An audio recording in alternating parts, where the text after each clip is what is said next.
Hello friends. Welcome to DevOps learning by example group. तो आज हम कंटिन्यू करेंगे वर्चुअल बॉक्स के बारे में। So let me start the presentation.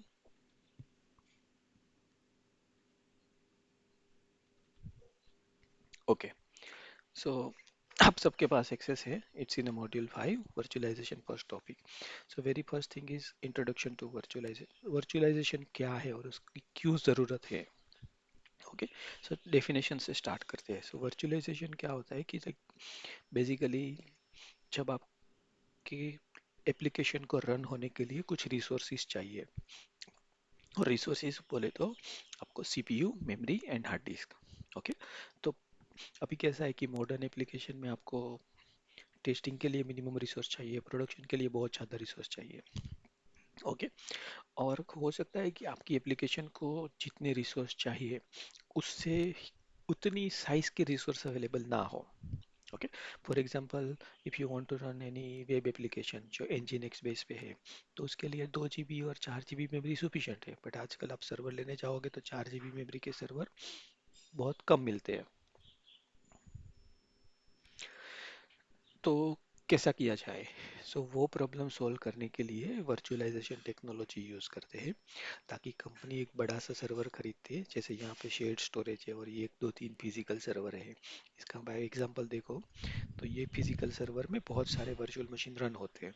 तो वो क्या करते हैं कि एक फिजिकल सर्वर को काट के स्लाइस करके मल्टीपल वीएम्स बनाते हैं। Okay, and that concept is called the virtualization. Okay, now there are two types of virtualization. Okay, one is hardware virtualization, दूसरा है ऑपरेटिंग सिस्टम virtualization. तो आप देखो हार्डवेयर वर्चुअलाइजेशन में क्या होता है कि जो आपका virtual infrastructure infrastructure again same, जो आपका सर्वर का डब्बा रहता है जिसके अंदर प्रोसेसर, मेमोरी, मदरबोर्ड लगा हुआ होता है, वो हार्डवेयर वर्चुअलाइजेशन में उसके ऊपर सबसे पहले एक layer of operating system install करते हैं। उसको बोलते हैं हाइपरवाइजर। ओके, और हाइपरवाइजर मार्केट में काफ़ी सारे अवेलेबल है।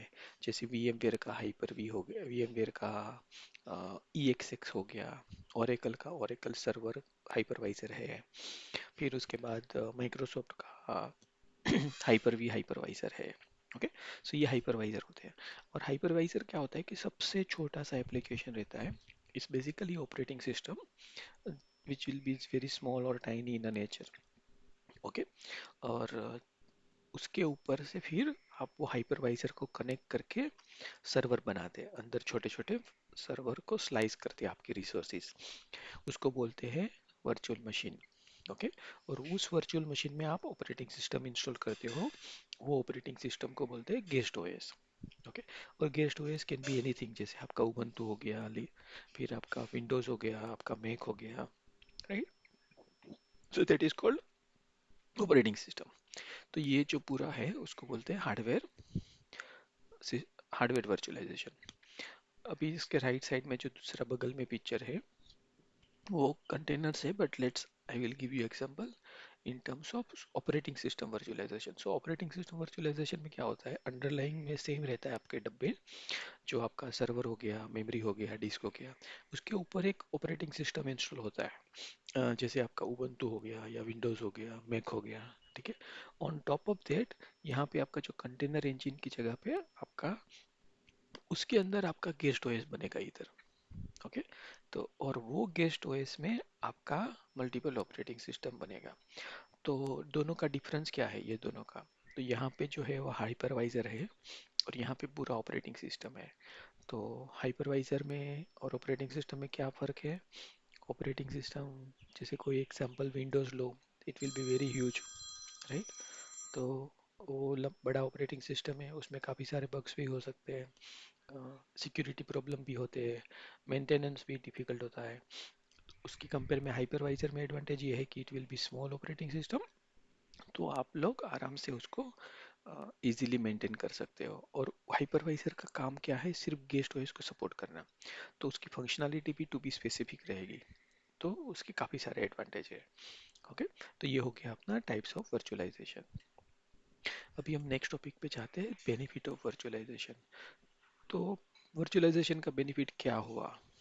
तो जैसे हमने देखा पहले कि वर्चुअलाइजेशन क्यों किया, क्योंकि आपके पास बड़े सर्वर अवेलेबल थे। बड़े सर्वर को यूटिलाइज करना वॉज डिफिकल्ट, राइट? एंड तो क्या होता था कि सर्वर खाली रहते थे, खाली रहते थे मतलब रिसोर्स वेस्ट होता है। तो वेस्ट होता है तो इट्स नॉट गुड। तो to solve that problem virtualization आया। तो ये सब बेनिफिट है वर्चुअलाइजेशन के, आप रिसोर्स ऑप्टिमाइज कर सकते हो। मतलब एक कंप्यूटर के अंदर, एक सर्वर के अंदर आपने जैसे 10 ऑपरेटिंग सिस्टम डाल दी, 10 वीएम बना दिया अलग अलग, right? Then the CPU will be effectively utilize. दूसरा कैसा है, आपका आइसोलेशन हो गया। आइसोलेशन बोले तो जैसे आपके पास बड़ा सर्वर है तो एक ऑप्शन होता है कि आप उसी सर्वर में 5 एप्लीकेशन इंस्टॉल करो जो सारे रिसोर्स यूज करेगा। बट वो क्या होगा कि उसका जो ऑपरेटिंग सिस्टम सेम रहेगा, so there will be no isolation between application. तो एक एप्लीकेशन चाहे तो दूसरी एप्लीकेशन की लाइब्रेरी को देख सकता है, राइट? बट वर्चुअल बुक्स में कैसा होगा, वर्चुअलाइजेशन में इट्स अ कम्प्लीटली डिफरेंट।